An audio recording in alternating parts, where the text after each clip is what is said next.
Hey, yo, what the fuck? It's Elegance Christmas! Oh, man, that's awesome.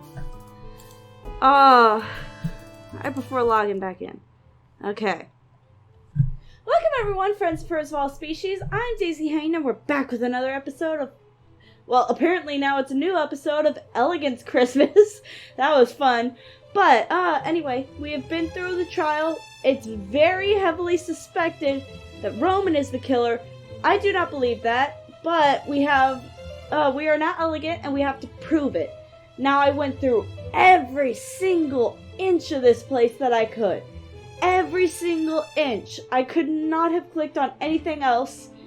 Like, if there's something I missed, I'm stupid. And I just, passed by, the tiniest of pixels. I don't know how. Whatever. I have to live with it. So, we're gonna begin this trial and see if we can prove our Wolfie innocent. I think the evidence should be suspicion for now. And now, to complete the puzzle.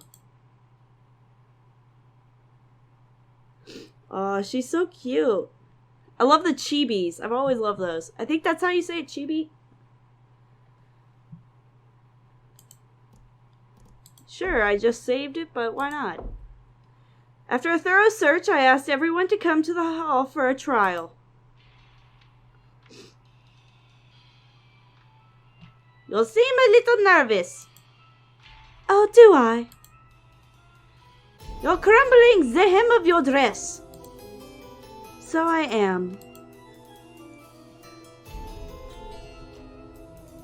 First time adjudicating. It doesn't matter because the Great Nox is here to help. I doubt I will get help from someone like you. Thank you. Let's start with the simplest, don't mind me. Roman spoke habitually, but then remembered the situation and covered his mouth. Bro, my man is freaking the fuck out, and rightfully so. Very well, let us rule out the simplest case first. Peter was. He's quite obvious this time, that much is clear. You got it right for once. Peter should not have been able to stab himself so many times, then peacefully cover himself with a quilt as he took his final breath. Peter could not do this, but someone else could have done it for him. Are you suggesting? Let us assume, for the sake of the argument, that Peter committed suicide. The scene could have been arranged by someone like this.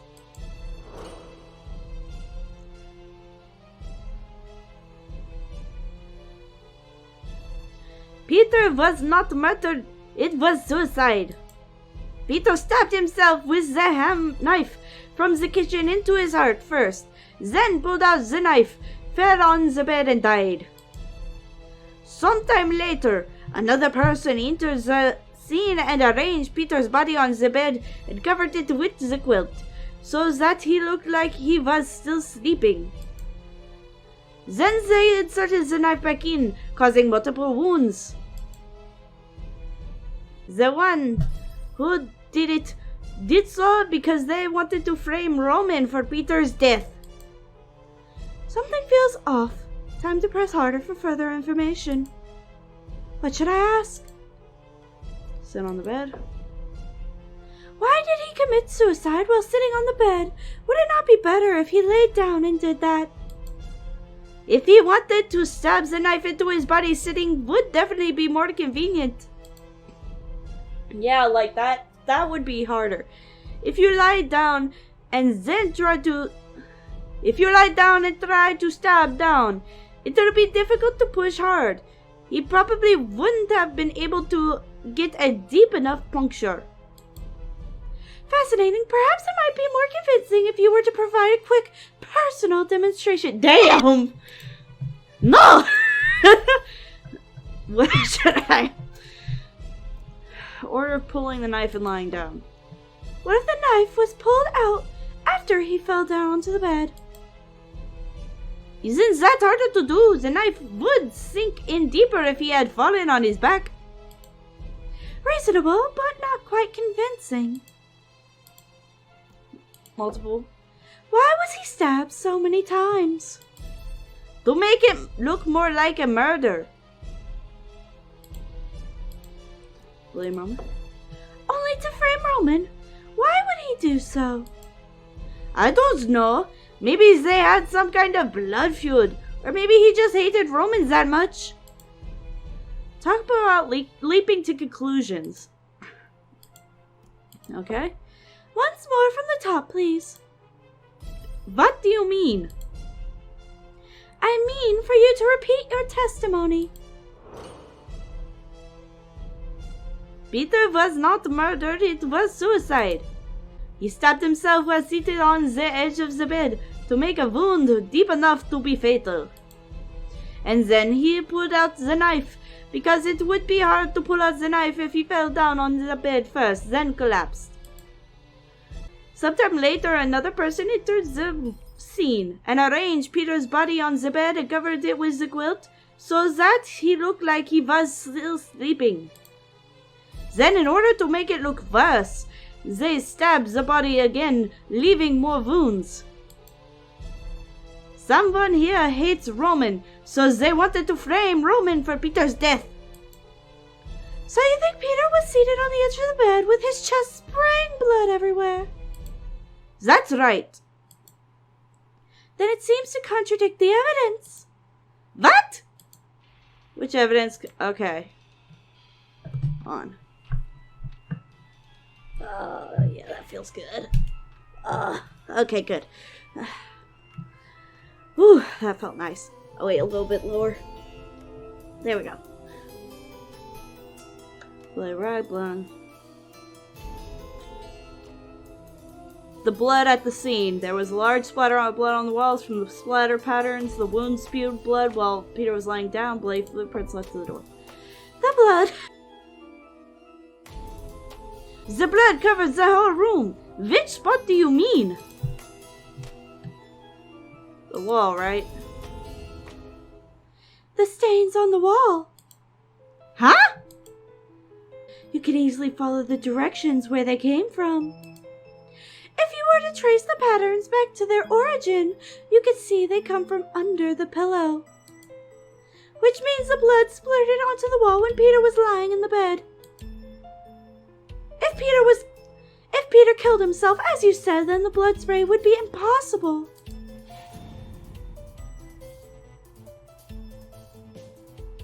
That is to say, Peter was killed by somebody when he was lying in bed. If it was a murder, then the prime suspect is. Hold it! An ox winked and gestured towards me while making a little psst noise. If you keep going, won't Roman becomes a... I glared back at him. We can bypass the ruling out of suspects and move straight to the prime suspect. The prime suspect for now should be... Who's the prime suspect? Roman. I'm sorry, Roman is still the most suspicious one. While it is hardly a professional opinion, I must state that there is an excess of evidence pointing to Roman being the killer. Firstly, the bloody shirt. The fact that you insist on being the night watchman last night, which would have given you the opportunity, and the footprints leading from the crime scene to where you were found asleep. Honestly, anyone would think I'm the killer. But I'm not. I know I don't have any proof, but you have to believe me. At first, let us hear your statement. All right. Yesterday, I had to keep watch at night in the lobby. Due to my heavy cold, I fell asleep. When I woke up, you already know the rest. I've been on the ground floor the whole night, and I never went upstairs last night. I have to keep the night watch. What do you mean by had to? I mean, I didn't want to do it at first, but it felt like it was necessary. Huh? Caught a cold? You still have a cold? It takes some time to recover from a cold, even a mild one. It's pretty normal to feel exhausted while ill, which is exactly why I asserted Roman shouldn't have been the night watchman. Very well. Fell asleep? How could you even fall asleep? Admittedly, I am hardly one to talk about falling asleep at impromptu times. It's common to feel exhausted with a cold, which is exactly why I assert Roman shouldn't have been the night watchman. Very well. How do you explain the footprints leading to you if you never went upstairs? They're obviously planted. If I actually committed the crime, I wouldn't have been so careless. Perhaps you deliberately chose not to clean up the crime scene. That's way too far-fetched. I want to hear your testimony again. Fine. Although I wasn't exactly willing to serve as the watchman last night, I still agreed in the end. I've suffered from a cold for recent days. Feeling exhausted, I doze off. When I woke up, you already know the rest.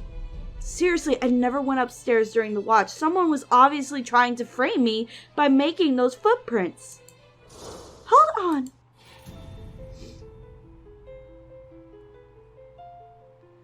What's wrong? Something feels off about one of your testimonies. What evidence conflicts with Roman's testimony? Sorry. Roman insisted on keeping the... Okay. If I remember correctly, you insisted to hold the post of night watchman yourself last night. You could have easily refused it due to your illness, but you still agreed to it. Can you tell us what your reason is? It's only because I couldn't stop everything that happened during the past few days. I only did this because I was feeling guilty. But there's so much evidence. Elegant, what do you think happened? Alright.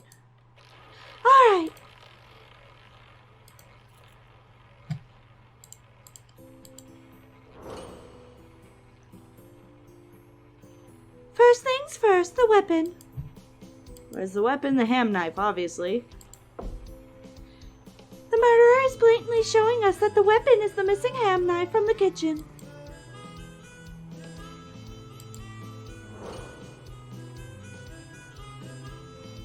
This is how the puzzle fits together.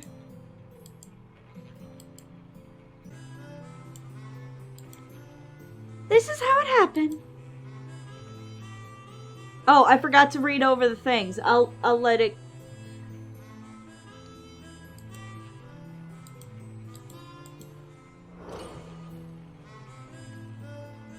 The murderer is... Who's the murderer? Roman. As much as I do not want to admit it, as far as I can tell, Fuck. As much as I do not want to admit it, as far as I can tell, the murderer has to be Roman. Alas.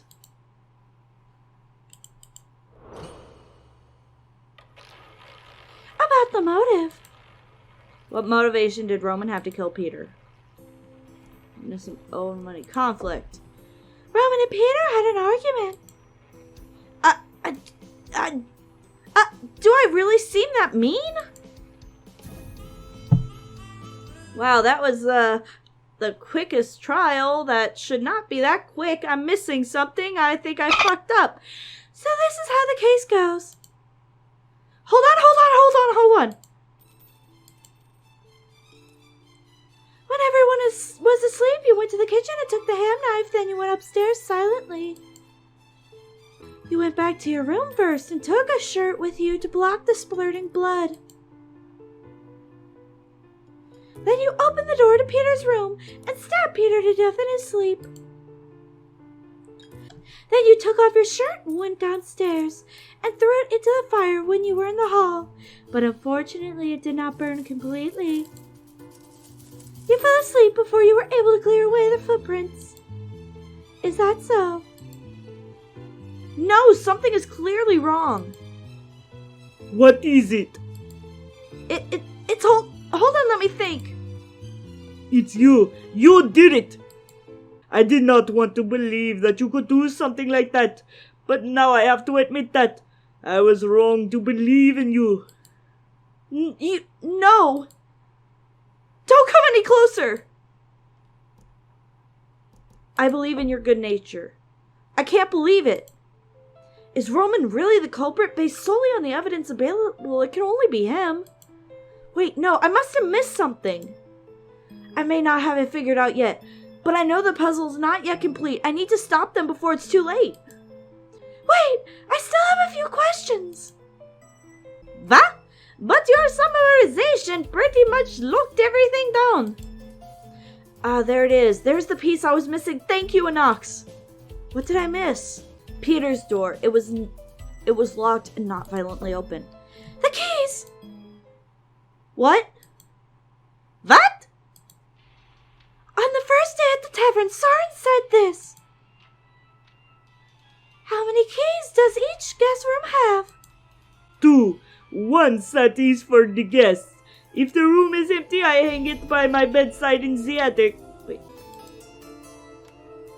In other words, the night the crime happened, only Soren and Peter had a key to that room. Moreover, the door to Peter's room was locked this morning. If his habits remain consistent, Peter must have locked his door well before the incident took place. Therefore, the murderer must have somehow obtained the key. First, I need to be sure which key the murderer got. The key the murderer got was... Which key did the murderer get? Soren's key. The one Soren had.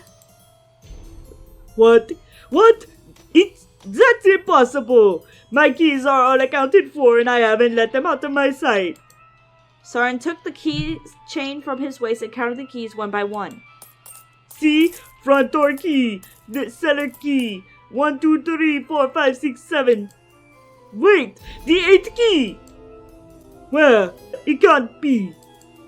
Soren turned the key chain around and shakily recounted the keys. I'm missing a key. Now that we know which key the murderer has stolen, we should figure out when the key was stolen. When did the murderer steal the room key? On Christmas, day 3. The murderer stole the key from Soren on the 25th. Christmas Day, let me think. On that day I went out to the cellar. That's weird. What is? I remember leaving my keychain on the counter, but now I can't find it. So Vincel did it. How did Vincel do it? Vincel was the only person who didn't hear that Peter and Heron switched, so... But how did he tie himself back? We'll figure it out. I remember leaving my keychain on the counter, but now I can't find it. Maybe you put it somewhere else. Maybe I'll keep looking. But after a while I found it on the counter again, so I didn't think much about it. Did you recount the keys when you found the keychain again? I didn't think it was such a big deal at the time. Why would I have thought about counting it again? Since then, the keys was always with you. There's one more. My key is locked inside my room. The keychain is pinned to my waist. Take it yourself and return it afterwards. Okay. Wait, the door's open again. I didn't dare take them off because of the 2 murders that had happened. There you have it. The murderer stole the key from Soren on the 25th. If Roman isn't the murderer, then who opened Roman's door? That was simple. How did the murderer get Roman's key? Okay. Roman's testimony, his room key had been left in his right pocket. When he awoke, it was in the left-hand pocket. Roman's testimony mentioned one thing which made me very concerned. How did the murderer get Roman's key? Roman fell asleep when he stayed up. Roman heard voices when he stayed up.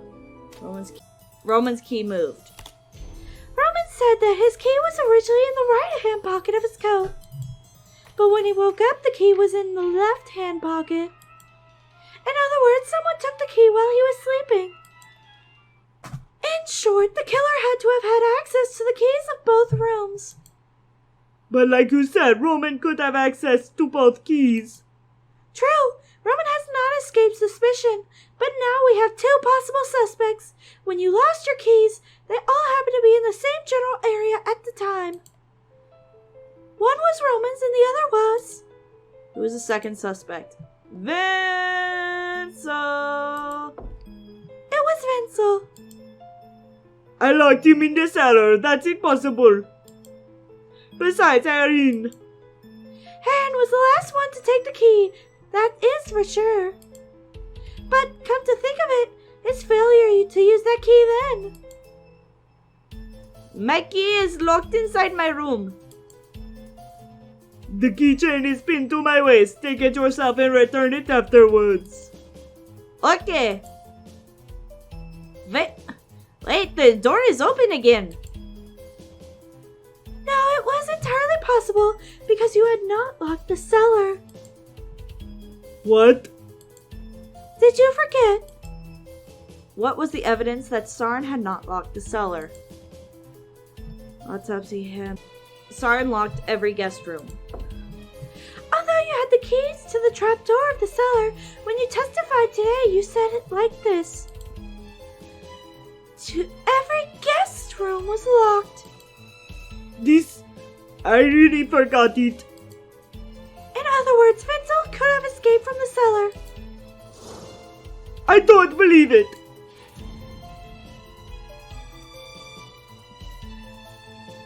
I did not mean to accuse you of anything, but Vincel can easily open the cellar door and come out. He wouldn't have been able to break the ropes or untie my knots. He couldn't even free himself from the bondage, much less steal my keys or kill someone. Vincel was indeed tied up in the cellar today, with only one way left. I would like to confront Vincel face to face. We have discussed enough. Okay, I'll go fetch him then. Sarn took a step towards the counter, ready to squeeze through.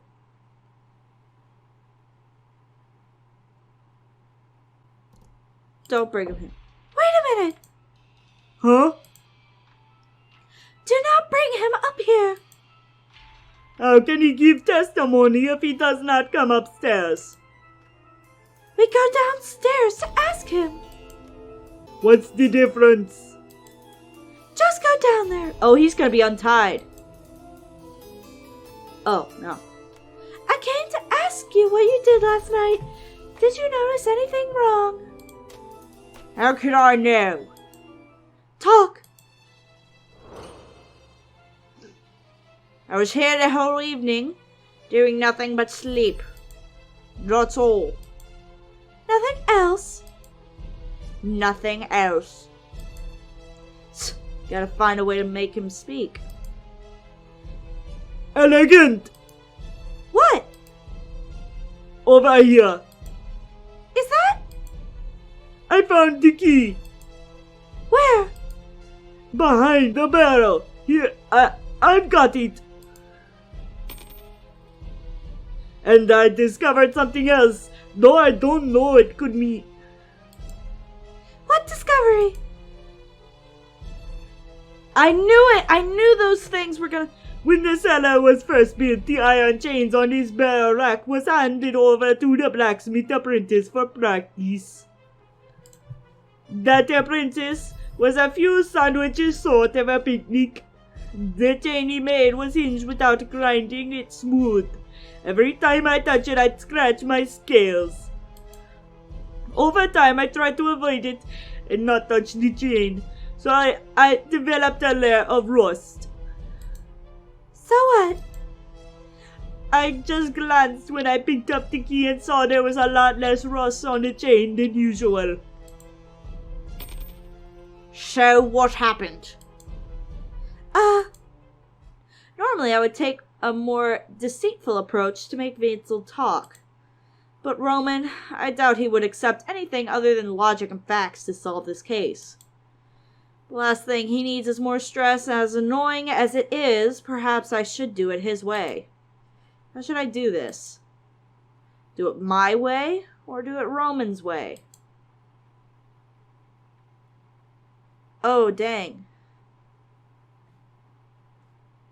Oh, this art is fucking badass. I think I'll do it Roman's way. I should use the method Roman likes the most to get the information from him. Fair and direct questioning.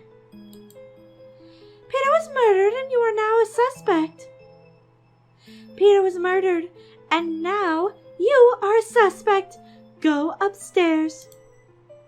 Peter, my good feline, how could I have done it?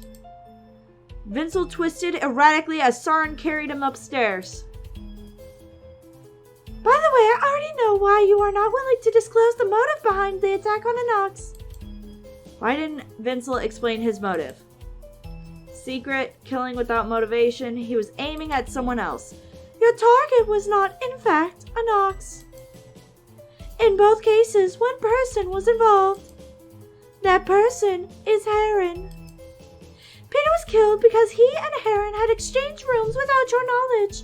Inox was injured by your sabotage on Christmas Eve because Heron asked him to get his belongings. In both instances, Heron was the one who would have been the victim, but who happened to escape by accident. Man, he really do got God on his side, man. Logically speaking, if the real target in both cases was Heron and the killer was you, then your refusal to disclose the motive to hurt Inox suddenly makes sense. Because you never intended to hurt Inox at all, because that would attract the attention of your real target, Heron. Exchange rooms, They exchanged rooms in private. Anyone would have made that mistake. Unfortunately, this was not done in private. Why would no one kill Peter by mistake except Vincel? Because everyone heard. So it changed. Everyone in the hall knows about it. At that time, they were talking openly about exchanging rooms in the lobby, so it was impossible that no one heard it. No, just let this go. Heron and I didn't even know each other. I thought you knew each other. Why did Vincel know Heron? Because the gloves, right? Yeah, the gloves. The pair of gloves in your room drawer reminded me of something.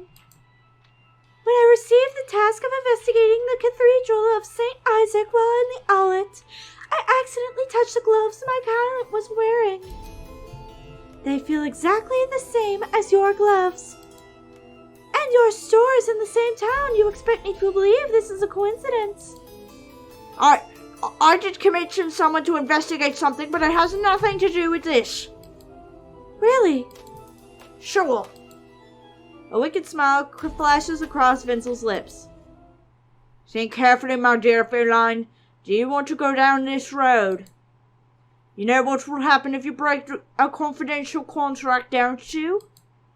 Now I understand why detectives refuse to involve themselves with criminals. If I reveal that Vincel was my client, I would be in breach of a confidential contract. That means no money. And I already spent my advance on ridiculous outfit. But I give up here. Roman will... I'm going to continue accusing. Then in the future I will amend my contract to prevent murderers from threatening me into helping hide their crimes. I may be a mercenary, but even I have standards. Vincel stared at me, then snarled as his bound body leaned forward. Now back to the case. You once again missed your actual target because Peter and Heron switched rooms. Because you had no idea of the exchange, you went to the straight... Because you had no idea of the exchange, you went straight to the room Heron had been staying in, unaware that the person inside was actually Peter. After that, you took it for granted that you killed Heron, not Peter. Which is why you have the key to Peter's room was in. Shut up!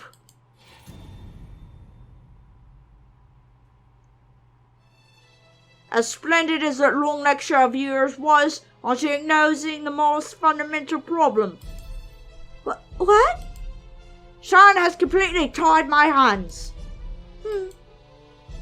I had not expected him to be that quick. I had hoped my momentum would force a confession. What, do you think there's some way I could kill someone with my hands tied behind my back? I almost have him. Focus, Elegant. It is not as if you cannot pick up a knife with your hands tied behind you. Is gibbering the best you can manage? That was too far-fetched, but I cannot think of any other explanation. Hold it!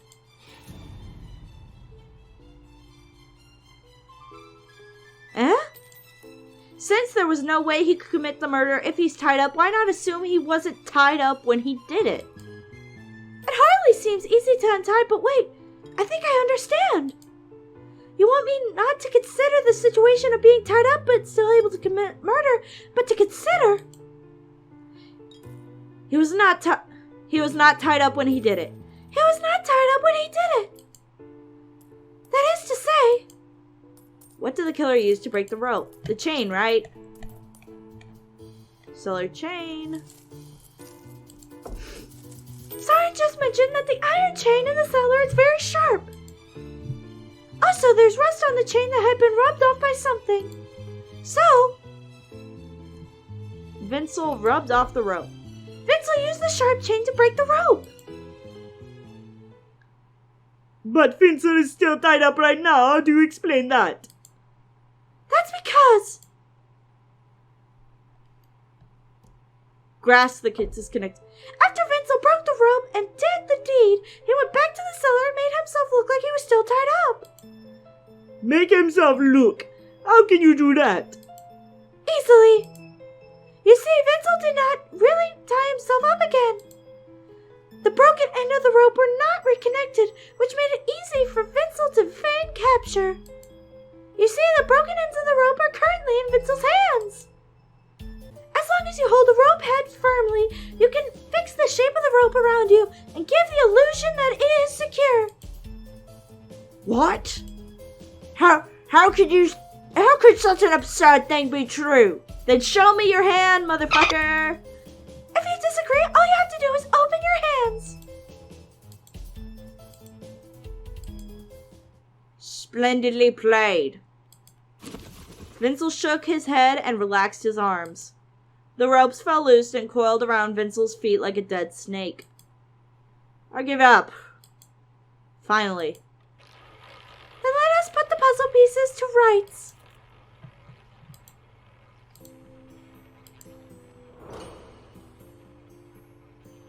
There's no doubt that the weapon is still the ham knife.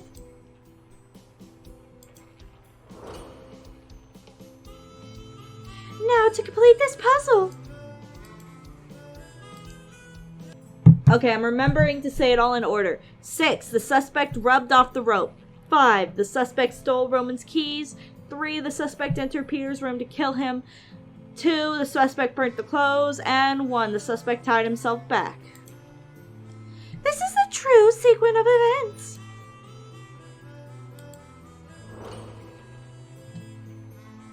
The murderer is... Oh my god, that's fucked up. They only showed his ears. I never noticed that before. Vincel. The murderer is no one but Vincel.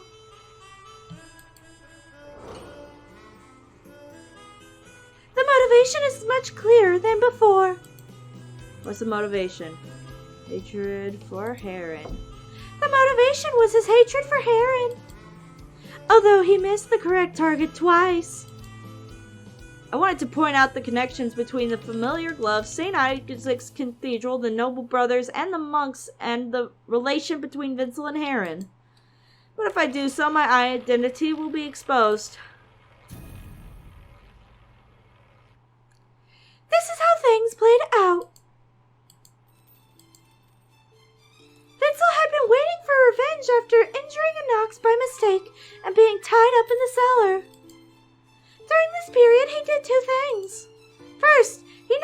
question his motive for hurting an ox. Second, he broke the rope using the cellar chain, then rebound himself and held the ends in his hands to make it look like he was still secured. In the middle of the night, Vincel quietly opened the cellar door and snuck into the hall where he saw Roman, who was asleep. Seeing Roman asleep, he took off his shoes and put them on his own feet. Then he stole Roman's key. Vincel stole his room key. Then he went to the kitchen and took the ham knife. Then Vincel went upstairs with the knife and stole one of the shirts Roman had brought with him before putting his real plan into motion. Vincel opened the door with the key he had hidden and advanced on the 24th. That was the key to the room Heron had been sleeping in, but the person he killed was actually Peter. Vincel took off his shirt to prevent blood from splashing, killed Peter with the ham knife. Then Vincel went downstairs in bloody boots. As he passed the fireplace, he threw his shirt into it, readjusted himself, then walked to Roman and stuck the bloody boots onto his feet that the tracks would lead to him. Thinking his mission accomplished, Vincel went back to the cellar, tied himself up, and waited for the outcome to play out. In the end, I couldn't finish it. Well, since you're about to execute me, I might as well explain why I wanted to kill that obnoxious hyena. Your reason better be good or I'll make sure your death is long and slow. All of you have heard the construction accident at the Cathedral of St. Isaac, right? It was said that the noble brothers who oversaw the project used inferior materials to build the church and enrich themselves, and were buried in the collapse as punishment for their greed, yes. Could it be? In fact, one of the two brothers survived and was found guilty of maleficence. He lost his title and his property, and then he had the end of his right pinky cut off. Vincel pulled off the glove of his right hand, exposing a greatly shortened little finger. He left Remph, changed his identity, and set about rebuilding himself as a merchant in a small town called Alet. But in all this time he never forgot what happened, and when the time was right he decided to take revenge on the abbot and the friar who falsely accused and framed him. Hey! Falsely accused? Framed? How could you? Even before the building of the cathedral, the amount that was being tethered to the nearby churches were curiously low compared to the attendance numbers. It was thought that the Cathedral of St. Isaac would be able to fill both a spiritual and financial gap. My brother and I both believed and trusted the abbot, at least until the stone pillar snapped and collapsed on us. Vincel wiped his eyes and raised his head again. But since it's pretty clear God doesn't want me to take revenge, I really have no other choice. Vincel shook his glove, and a small bottle tumbled out from where his right pinky was and fell into his hand. Oh, no. He pulled the stopper free with his teeth, spat it out, and downed the contents in one gulp. Wait! You should rejoice. This is only enough for one person. Vincel collapsed against the counter. The bottle rolled on the carpet and stopped. A mixed scent of bitter almond. Oh, shit. Bitter almonds and apples. That was cyanide. Thrivey approached, checked his pulse, and shook his head. Sarn hesitated for a while, then stepped forward and hoisted the corpse up by his armpits and began dragging it to the door of the pub. Wait, let me pray for him first. Okay, Elegant and Roman, please give me a hand down here. Everyone else go upstairs and rest. It's still early, and I think everyone is tired. It's finally over. Thank you, Elegant. It'd been my neck in the noose if you hadn't trusted me. Well, at least I figured one thing out. What? The person who hired you to investigate the collapse of the Cathedral of St. Isaac was Vincel, wasn't it?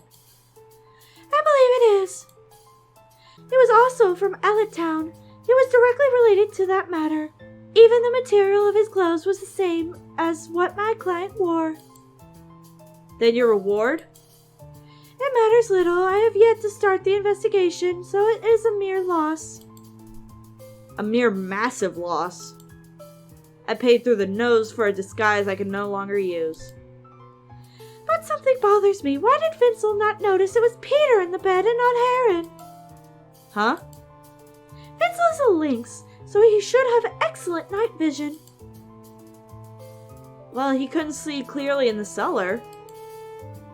This may sound strange, but it seemed he failed to recognize me several times. But he didn't have any problem in the hall. Maybe the collapse knocked something in his head. Nyctalopia. Nyctalopia? A type of visionary deficiency. If you don't eat viscera or carrots for a long time, your night vision will gradually weaken.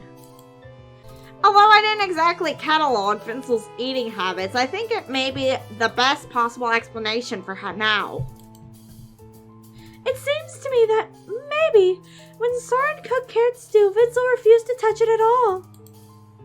Well, I think I'll make my way upstairs then. Thrivey squatted and hauled the rope to lower the ladder. Huh? Speaking of strange things. Thrivey lowered the ladder by himself. The ladder didn't make a sound. When was the ladder fixed?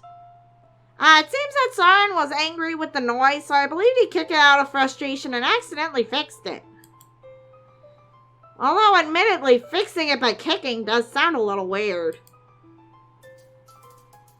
Well, if it's alright with you, I'd like to collapse in my room. Mind if we talk later? Very well. Good morning, then. Roman unlocked his door and stepped inside. Then, that testimony. Could we go over it? Sure. I should probably rest too. I fell into my bed and tried to relax, trying not to think about the massive fee that had just evaporated. When I regained consciousness, the first thing that hit me was pain. Indescribable pain. The once splendid stones and slates pressed down on my chest and stomach. It was like trying to breathe through a thick layer of cowhide covering my mouth and nose. I could breathe out, but not in. Brando, are you okay? My brother reached out for me with trembling hands, and I could smell the blood in the narrow space. Brando! Please live on. Remember to... for me. Don't say that! Hold on! Someone will find us! I don't know what his last thoughts were, but I like to think they were this. Avenge me.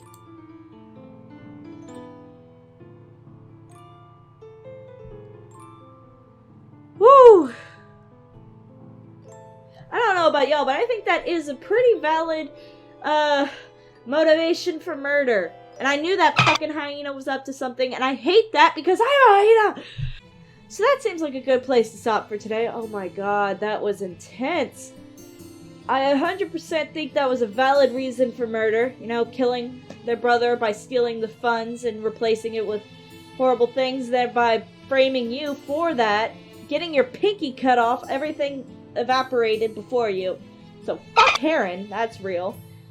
Anyway, I wonder where this will go, and when will this fucking snow stop? We need to leave, man. Anyway, if you like what you see, please be sure to leave a like and subscribe so you can see my content in the future. Also, while you're here, if you have any game suggestions or you just want to say hi, leave it down in the comment section below. I'm DC Hyena. I'll catch y'all in the next vid.